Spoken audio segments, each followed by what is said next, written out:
I am Ferdinand Marcos, and I am the President of the Republic of the Philippines. I stand today on behalf of 110 million Filipinos. Hello people and hello universe, it's me again. Shoutout sa inyo mga kababayan. Hello. Ayan.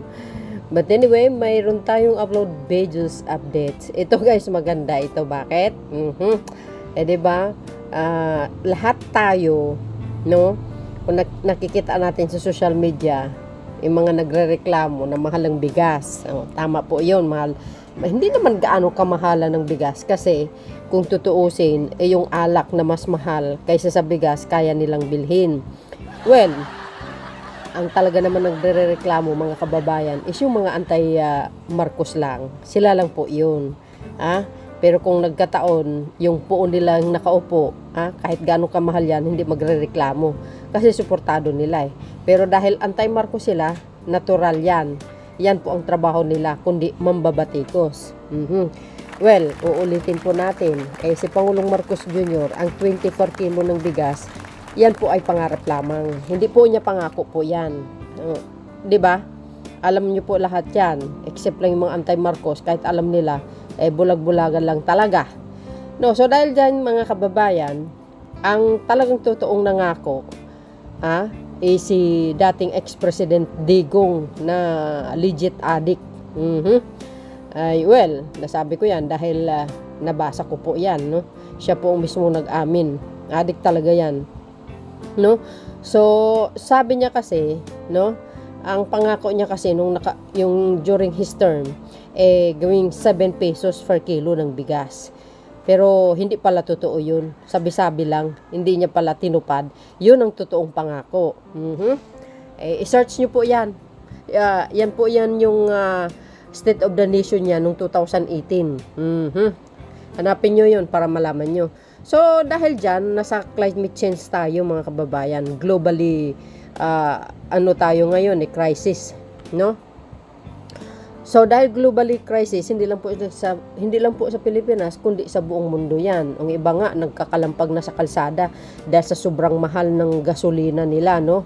Napakaswerte natin dito kasi yung mga bilihin sa palengke, very affordable naman.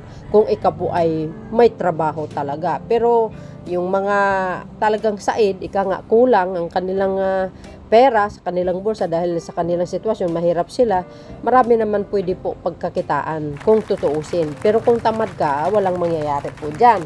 So dahil dito mga kababayan, ang ating mahal na Pangulo kasi, nakikita niya yung inflation, kaya gumagawa ng paraan at inilunsad yung kadiwa ng Pangulo, kadiwa store sa buong Pilipinas. Kasi sabi nila, bakit ito sa amin wala? Kasi ganito po yun, depende na po kasi doon sa LGUs nyo, sa mayor, sa congressman at gobernador, kung makikipag-ugnayan sila sa DSWD or saan man banda o kaya sa DTI, no, na pwede sila makiusap doon na dalhin ang kadiwa sa lugar nyo. Dapat makipag-coordinate ang mga opisyal ng nasasakupan like mayor nga, congressman, nadalhin ang kadiwa. So, siyempre mga kababayan, makikipagtulungan ang pamahalaan para dalhin ang kadiwa sa lugar nyo. So, hinihintay lang ng mapamahalaan ang mga LGUs para dalhin ang makipag-coordinate nga sa DTI or saan man o DSWD, siyempre sa pamahalaan para dalhin ang kadiwa sa lugar nyo. O ganun po yun. Yun po ang pagkakaalam ko. So dahil dyan mga kababayan, ang sinabi po kasi dito, ang kadiwa actually, talagang pinupuntahan talaga ng mga tao yan. Dahil kasi nga, very affordable ang mga bilihin doon, At maraming mga produkto, mga retailers na nandoon na nagbebenta sa murang halaga. So sabi dito guys ng GMA7, GMO News, basahin po natin, Dito po yan, sabi dito, murang bigas dinagsa sa 20 kilo na bigas sa Kadiwa Store sa Ligao, Albay. Panoorin ang buong link sa comment section. Agay. Ayan guys, puntahan nyo yan. Tapos i-click nyo. Yan 20 kilo ng bigas sa Kadiwa Store sa Aligaw, Albay, Dinagsa. O, di ba? Kadiwa nga eh. Dinagsa yan.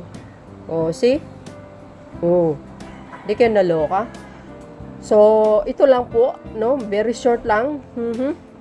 Ang pinaka-importante dito is makita yung lugar at ang kilo, kung magkano. Ayan, 20 per kilo, no?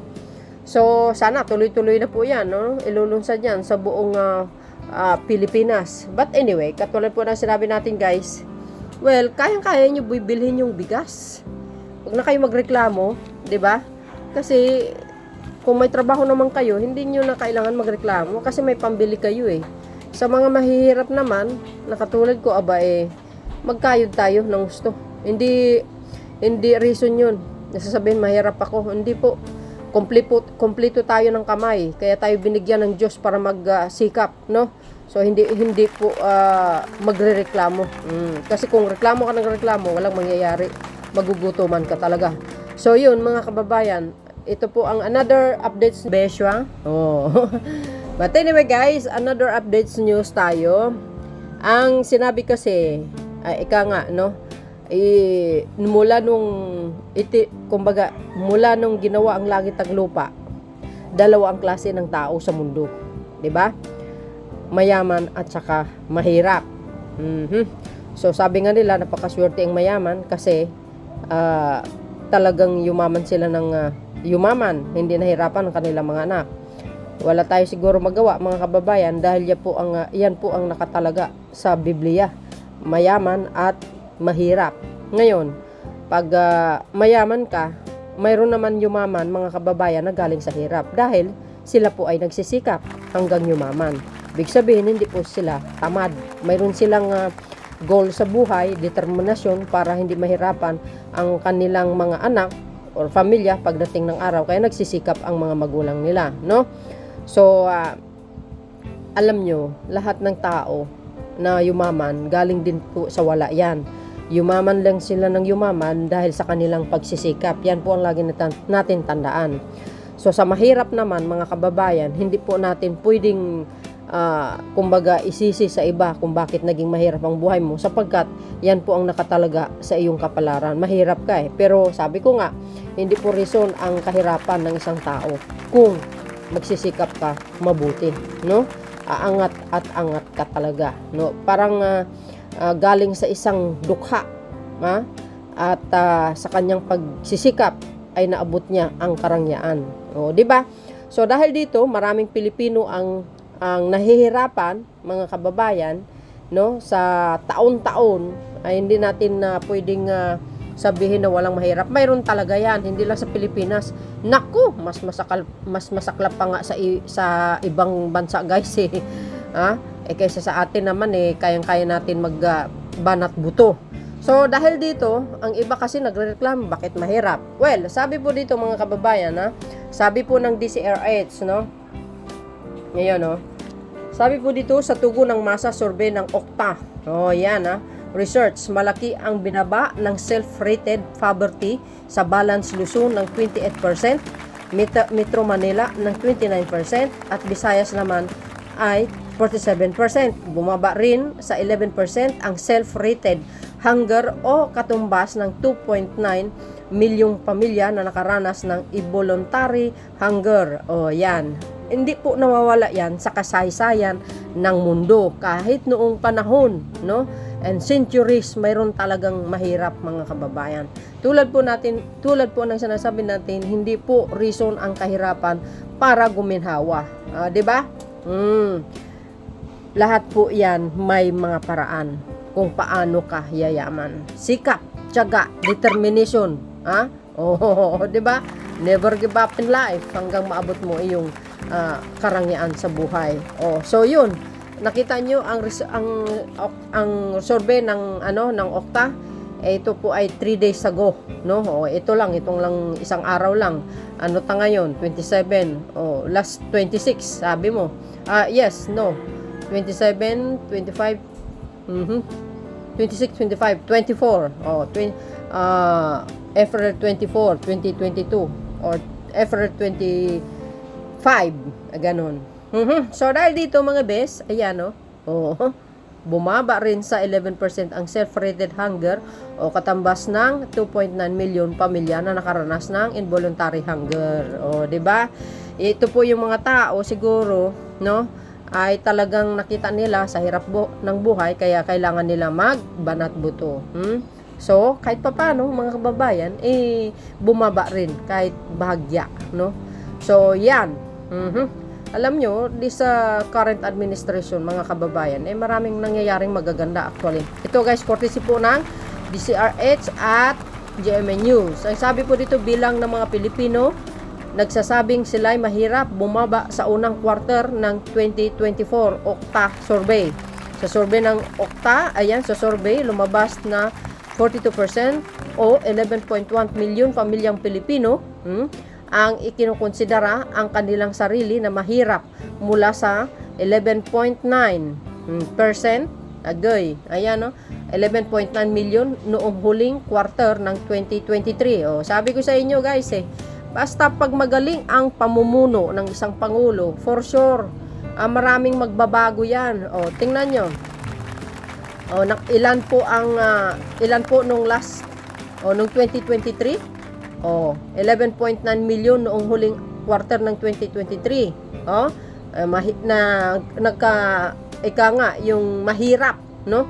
Ang buhay. Pero dahil siguro sa pagsisikap nila, mga kababayan, kaya itong 2024, first quarter, ay bumaba sa 11.1 milyon pamilyang Pilipino ang ikinukonsidera ang kanilang sarili na mahirap. So, ibig sabihin, mula sa 11.9 million noong 2023, unti-unting bumababa. Kaya, ngayon ay naging na lang siya, 11.9 million. Yan, dapat magsikap mga kababayan, 'di ba? Sikap lang ang kailangan diyan. Tiyaga, sikap, tiyaga, sipag. Yan. Kung mayroon kang goal sa buhay para umasinso, umpisahan mo na ang kumayod para sa iyong pamilya. Mga besa, pag hindi tayo kumayod, anong mangyayari sa atin? Dead ball. Di ba? So, dahil yan dyan guys, yan po ang aking latest update sa inyo. Maraming salamat sa inyong watching and don't forget to like, hit the button bell para lagi kayong update sa aking mga upload video. Bye, bye, bye! And baboos! Pag may mali ako guys, i-correct nyo at i-comment nyo lang. Okay? Nobody's perfect, mga beswa. Baboos!